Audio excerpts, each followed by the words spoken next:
Hi, everyone. Ellie joined alongside Michael Gross. I think you can guess where we are if you look right there in the corner.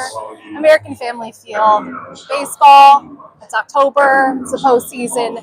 Game 2 of the NLDS between the Brewers and the Cubs today. Michael, you were here for Game 1. What an electric game that was. The Brewers scoring 9 runs through the first 2 innings, going on to win 9-3. Yeah, that's a franchise record and I guess it's a postseason MLB postseason record, scoring 9 runs in the first 2 innings, 3 more than any other team had done in the first 2 innings of a postseason. So good for the Brewers. They had their hot bats. Yeah. 21 batters came to the plate in the first 2 innings. 14 of them reached base safely. They scored 9 runs on no home runs, which is something this team has done all year long. The identity of this team is contact hitting and getting their way on base, translating to scoring runs. That's the thing is, you look at a start like this in a series and a way to start a game too, and that was as good of an opening statement by the Brewers as you can get. So it was amazing to see that. But of course, it's baseball. Anything can happen. It's a new game. And of course, you know, the Cubs, they're frustrated. Yep. They don't like the way they came out in that game. And I think they kind of have that same mindset, though, as the Brewers, where it's like, you can't take what happened in the last game, unfortunately, into this game. And the Brewers wish they could. So it's a new game. And the Brewers' mindset coming into this game, as they said it was in Game 1, and how it's going to be all postseason, is just taking things pitch by pitch. Yeah, it's almost the exact same mindset they've had all season. Plus, it's the same lineup from Saturday. So there's definitely a bit of connection there to be able to just do what works and do what has worked. You're right. Taking it pitch by pitch is important, especially in the postseason, because you never know what could happen. A lot of times, the hottest teams is the team that wins the World Series. And when you get hot in the postseason, it can look different for everybody. And for the Brewers, getting hot is getting on base. And those contact hits and just handing the baton off to the next guy, that's what Pat Murphy and this crew does so well. He teaches them you don't have to do the long ball. You don't have to go for the long ball. And it works. That's why they had the most wins in baseball, the most wins in franchise history. Yeah, I was going to say, if I was a baseball player, I would want Pat Murphy as my skipper. Yeah. The energy that he brings is hilarious. He keeps it light.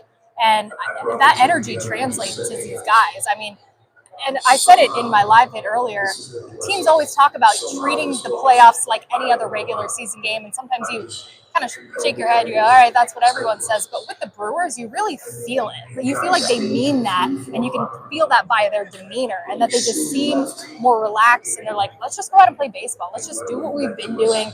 We were the best team in baseball in the regular season, so why would we change anything that we've done? Yeah, there's no reason to change. You know, you want to keep your identity, right? And especially against a team like the Cubs, they know you. You might not have had the most success against the Cubs throughout the year. They had a losing record throughout the season. They were 6-7 in those 13 NL Central games against Chicago.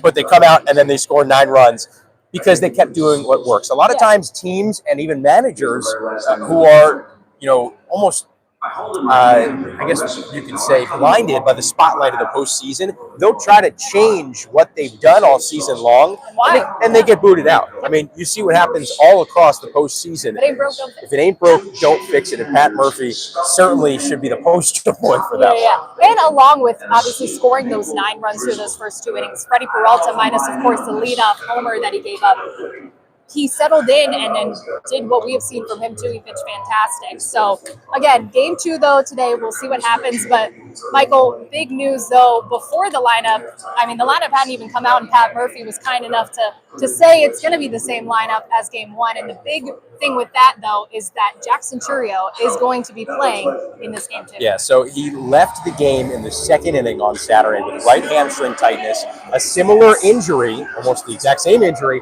that forced him to miss 28 games in the month of August.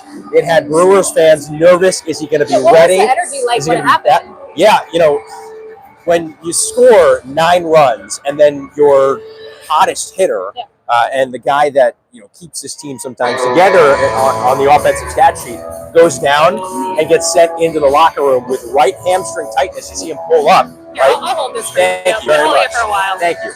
When you see him go up like that and pull up, you hear some like winces from the fans. They're not, you know, loving what they're seeing at that point. And I think that there was certainly some concern, and obviously there was concern with the players, but what was important was that the guys on the team, everybody on that roster said, doesn't matter who is in, we're going to pick each other up. And once Churio went down, they still pick each other up on both sides. It certainly is, but he is playing.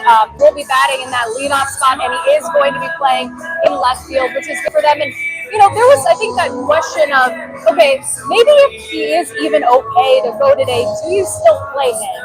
Because of the fact that tomorrow they're going to have that day off, and then they'll have that game free. So there was that question heading into it too. But Pat Murphy basically said, we saw based on his behavior when yesterday he was running, they thought, okay, we believe he's good enough to go. And I thought it was interesting that he was asked about, how were Churio's feelings on it, and he said, it's not about feelings, it's about behavior.